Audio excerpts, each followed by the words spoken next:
Yeah, so the first video that I made ran out of space, and so it stopped. And then when I did the second one, I switched computers, and I didn't have the mic hooked up right, so I did half an hour, and the audio was crap. So I'm redoing it. um, so where we're going is we're devolving.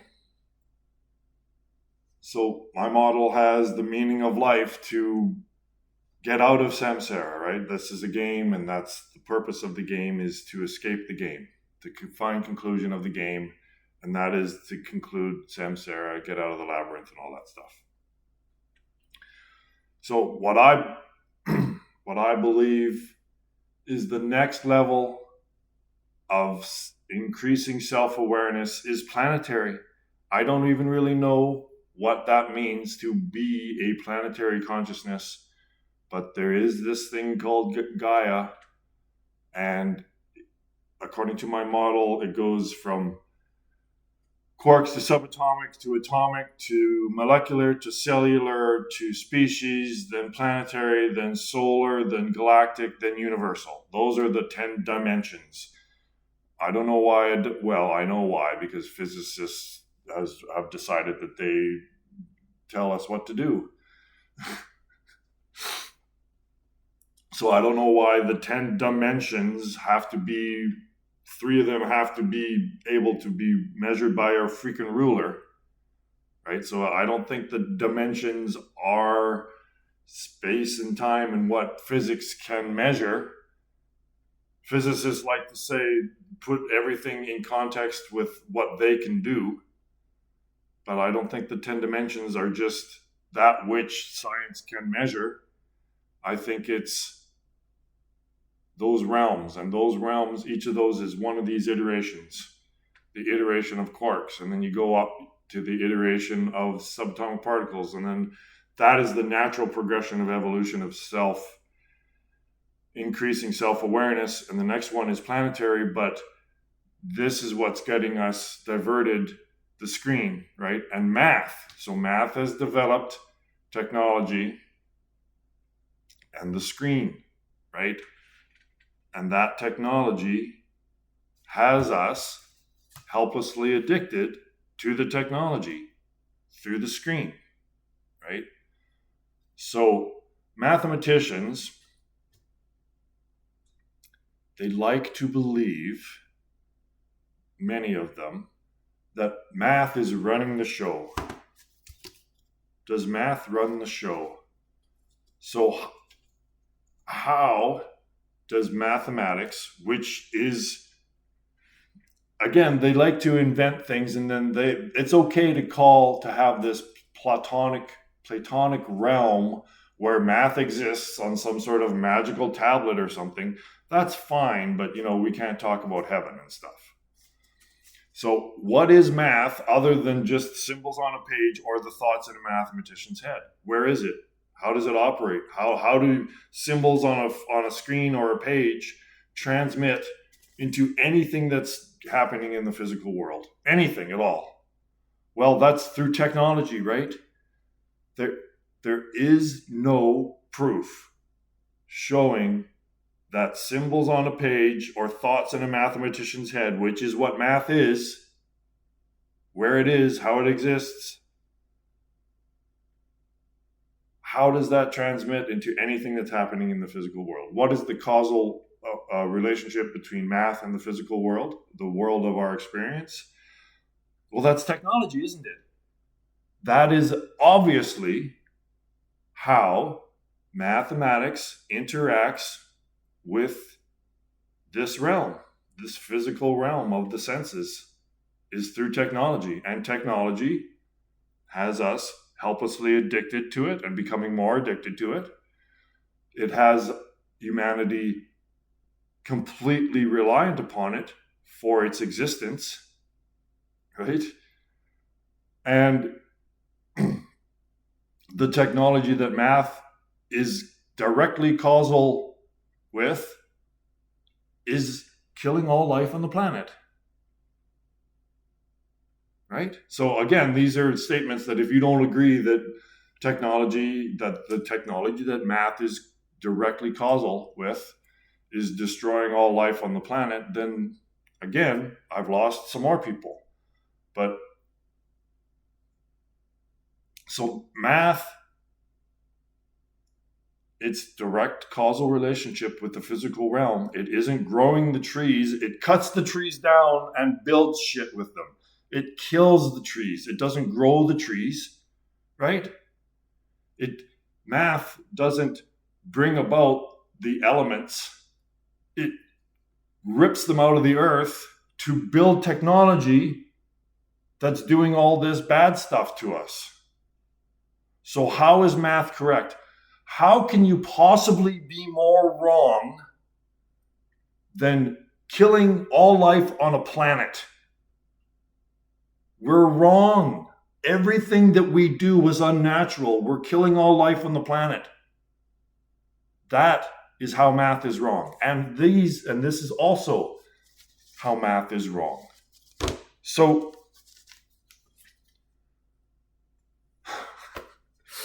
how is it that 2 plus 2 equals 4 and 2 times 2 equals 4? Okay, so at that level, for whatever reason, at 2 plus 2 and 2 times 2, those functions they're the same. Addition and subtraction, addition and multiplication are the same. And here's another place where they're the same. It's the exact same thing. Multiplication and addition is at 1. So 1 plus 1. This is going back to Terrence Howard, but I think this is a little deeper. 1 plus 1 equals 2, but 1 times 1 equals 1. So here's the thing, is that multiplication requires sets, right? It was this fanciful idea of sets that introduced this speed way of adding, right? But quantity, which is dreamt up by the 360-page proof of esoteric mathematical symbolism that hardly anyone understands. Quantity is exactly the creation of a set. So 1 is supposedly representing a singular object, right? So just the number 1, just the concept of 1 is basically putting brackets, separating an object from all the other objects, right? You're singling it out. Now it's very vague. It's just 1. It's just 1, but it's supposed to be one of a thing. So how do you separate that one thing from all the other things? Well, that's a fucking set. Quantity is sets. Right? So if you get 2, what's 2? What is quantity? What is 2?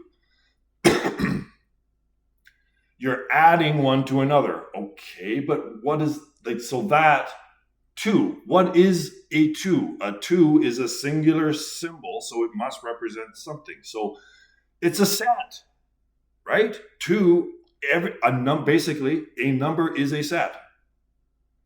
So when you say that you have a set of a number, that's a set of a set. You can't have a set of 1, right? When they say 1 times 1 equals 1, you're basically just saying 1. When you say the word 1, that's the addition of the set of 1. You're introducing a set of 1. So 1 and a set of 1 is the same. So a number is a set, right? So set theory is a redundant abomination, isn't it?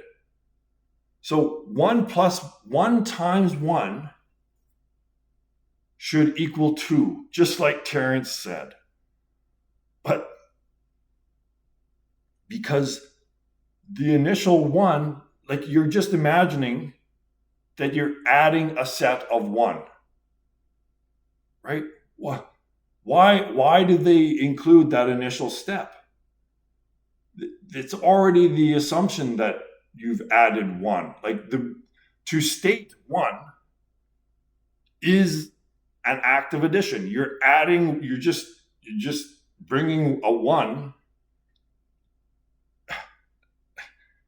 So set theory, a number is a set.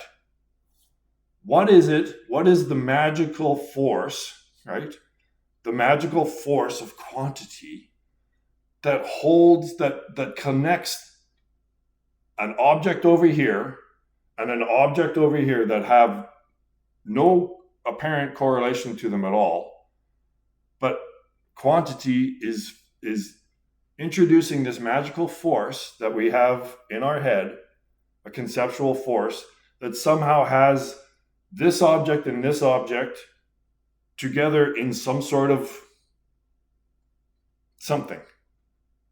And that imaginary force, like the strong force of mathematics, that's the strong force of mathematics, is what holds one to one together into two. It's all made up. Are you starting to see how it's all fabricated? How does 2 plus 2 equal 2 plus 2? 2 times 2 equals 2 plus 2. How is that possible? And what about the square root of 1, right? Like, there are a lot of problems going on here. So math is wrong. We've taken the wrong path. So the number system is a message from God, from the Creator. You have to include a Creator. That's what I've discovered, is that there has to be a transcendent, divine, something has to be, the reality, the source has to be transcendent of the mind-body problem. It has to be, it's the Tao. You can't describe it. So the number system, right, is not created by human consciousness. Because people question, well, why 10? Right? Like, why? And it's like, well, because we have 10 fingers. Right? No one really knows why 10. No. It's, what I'm saying is that the number system is not invented by human consciousness. It's like plopped in. It's an entirely different language than the language of words and letters, right? The language of letters and words got us mesmerized by it and got us diverted away from our natural evolution. So what we did, what consciousness did, or what the Creator did as a safety mechanism, is introduce a new language, right? A new system, because you have to use, so a message is designed, created for one, to be discovered, right? But a message is a communication with someone that cannot be contacted directly. And someone who is in a state of delusion cannot be contacted directly. In that, let's say someone thinks they're Napoleon.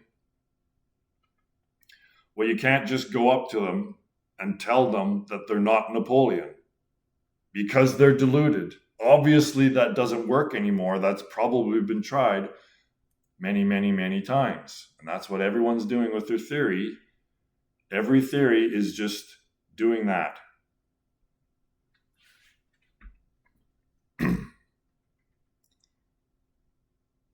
So think of it. This is the most compact information,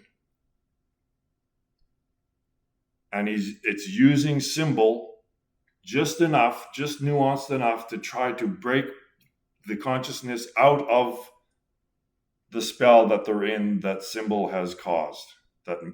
So it's trying to break consciousness out of the trap that language has it in.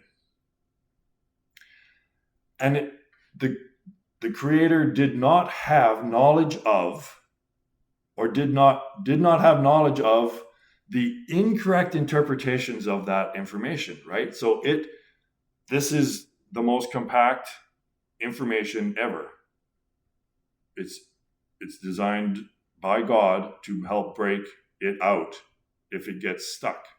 So it's pretty condensed, right? It's so dense, in fact, that the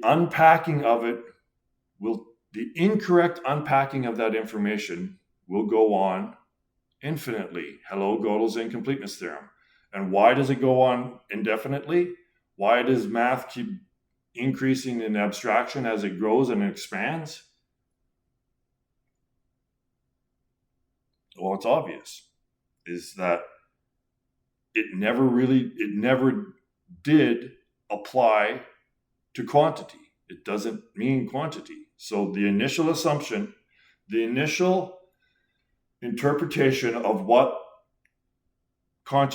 human consciousness thought the message of the numbers is incorrect. That's it. That's why all of this. So I just corrected it. It's samsara.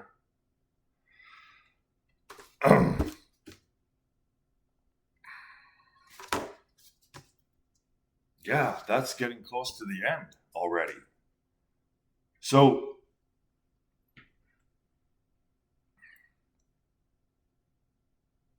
what is it I want people to actually engage in this and to tell me where my reasoning is off? I understand that this destroys all of mathematics, right? And by extension, it destroys all of science. So this is a watershed moment. Like, this is a sea change. And it's the transcendence of science. It's just like how religion got transcended. It's the same thing. This is the time. This is the video that does it, that transcends, that gets to the next stage of inquiry, which is inquiry into the observer. All of this has been revealed now to be the wrong path. We took the wrong path, and the result of that is we're killing all life on the planet and we're going to hell. Just keeping it real here, right? So I don't care what you want the world, how you want the world to be. Truth doesn't care about your feelings and your ego. Everyone's been wrong the whole time. It's not just string theorists. So I don't know what else to do, right? Like, you need to be honest. If you have authority in academia and the ability to change something at this fundamental level of spreading it to humanity, then you have to take this seriously. You can't just watch this and shrug your shoulders and just, well, that was interesting. Now what's the next fucking YouTube video to watch, or the next thing to read about fundamental reality? This is it.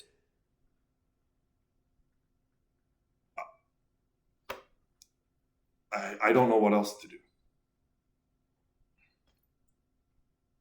So contact me. Let's have a discussion about this. Someone who's serious. It just takes one academic that takes this seriously, because when you see it, like, the vision that I have is basically the eyes of God or the oracle or whatever. Like Smith when he got the vision, except not maniacal laughter, right? It is, you want to see what I see. You want to understand what I understand. You really do. But you have to be able to let go of everything. Everything that you believe is wrong. You can't get on following this. It's just, there's over 220 theories that they're all trying to describe fundamental reality and figure all this shit out. But because they haven't figured all this out, then that's why none of them conclude, is because thought itself is wrong. All of math, all of symbol, it's the falsity, the falsity. So you can't fix the falsity by using symbol and language to get out of symbol and language, except this very nuanced message that's been implanted by the creator, that's been misinterpreted, and that powerful message has led us, the misinterpretation of that has led us into further delusion. That's it. Now, someone talk to me about this. Let's get this conversation going. It's time now. These guys are just going to keep talking and talking and talking and having their intellectual circle jerk while we're going to hell. It's not working, guys. You need to shift to something else. You're just going blindly. It's embarrassing to watch you guys talk sometimes. To watch these guys go on and on and on and on and on and on and on with interview and saying all these really intelligent things. And at the end of it all, having nothing. There's nothing there of substance. There's nothing concrete. There's no answers. There's just a lot of talk. And getting nowhere except devolution. Someone talk to me about this.